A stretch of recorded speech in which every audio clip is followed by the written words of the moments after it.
In this session, we are going to have a look at impairment losses and the note for goodwill. The outcome of this session is that we will start with what goodwill is by doing just a quick revision. We will also have a look at the difference between amortization and impairment. And lastly, we will have a look at the note for goodwill. That forms part of our disclosure. You will need example 3.2 from the workbook as well as example 3.3. And after this session, please complete question 3.4 as well as question 3.14. Now, if we start with intangible assets, you are advised to read through paragraphs 3.2 and 3.3. This is something that you probably have done in the previous lecture. So the classification of intangible assets and the types of goodwill that we do get will really play an important role when we deal with the impairment. Two types of goodwill exist. We have internally generated goodwill, and this will not be recognized because we cannot really measure that. And then we have the second type, which is the acquired goodwill, where one entity acquires another entity and the price you pay exceeds the net realizable value of the assets. Then the acquired goodwill will be recognized. Every year, goodwill will be tested for impairment losses. So what is the difference between impairment losses and amortization?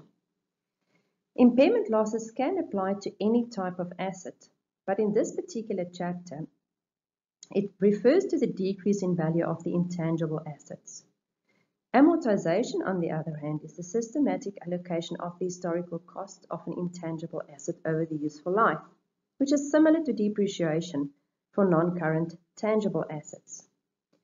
You should note that goodwill is not amortized.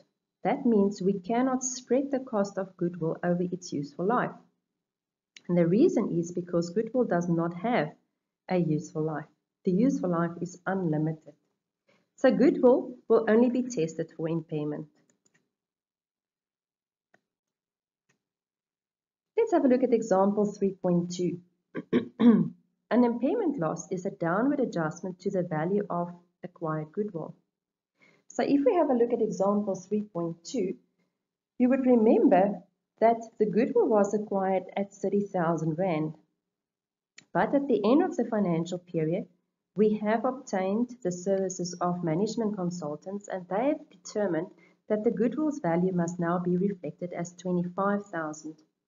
Therefore, the difference between the initial value and the new value will lead to a decrease of 5,000 Rand.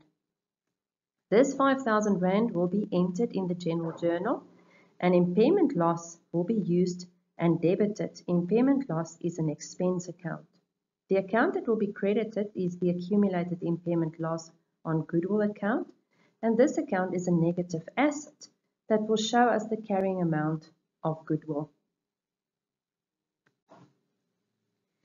Example 3.3 shows the movement over a number of years. So what is important here is that you realize that when goodwill increases in value, we don't recognize that because it will be seen as internally generated goodwill. However, if there is a decrease in the value of goodwill, we will recognize the goodwill and see that as an impairment loss. So if we have a look at the first transaction, example 3.3, this is when we bought the entity and we have paid 100,000 Rand as acquired goodwill. But from year 0 to year 1, we see that there's a decrease in the value of the goodwill, and therefore the goodwill will have an impairment loss of 10,000 Rand, meaning the difference between the two. At the end of 20.1, the goodwill will then be stated at the new value of 90,000 Rand. From year 20.1 to year 20.2, we see there's an increase of 5,000 Rand, but because it's internally generated goodwill, we will not recognize the 5,000 Rand increase. Goodwill at the end of 20.2 will still be recognized at the 90,000 Rand.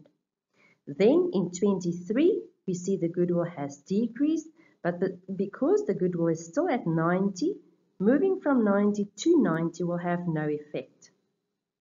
In 20.4, the goodwill drops again, and this 5,000 Rand decrease will be shown in our books as another impairment loss. It will therefore increase accumulated impairment losses. So at the end of 20.4, the accumulated impairment losses will be a total of 15,000 Rand.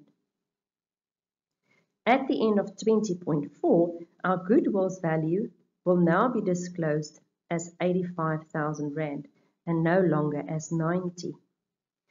From 20.4 to 20.5, we see an increase in the value of plus 4,000. But because no pluses or increases in goodwill will be recognized, this plus 4,000 will be ignored since it is internally generated goodwill. The disclosure for the note for goodwill is done in a separate note, so goodwill is not mixed with all the other intangible assets that we have. We will show the value in the beginning of the year as well as at the end of the year. We start with the cost of the goodwill as well as the accumulated impairment loss. Acquisitions during the year will only be recognized if we've bought another entity and we've paid a purchase price that exceeds the asset value. Impairment loss for the year is the expense and will also be shown in the statement of profit or loss and other comprehensive income as an expense. The carrying amount at the end of the year will then be equal to the total of those two amounts, the accumulated impairment loss plus the impairment loss for the year. The 85,000 Rand is then the value that will go to the face of the financial statement, and it will be shown in the statement of financial position. You can now proceed to do the online test. This is the password that you will need to access the online test. Please make sure that you use the right caps. There are no spaces in there. Also make sure to complete question 3.4 and 3.14.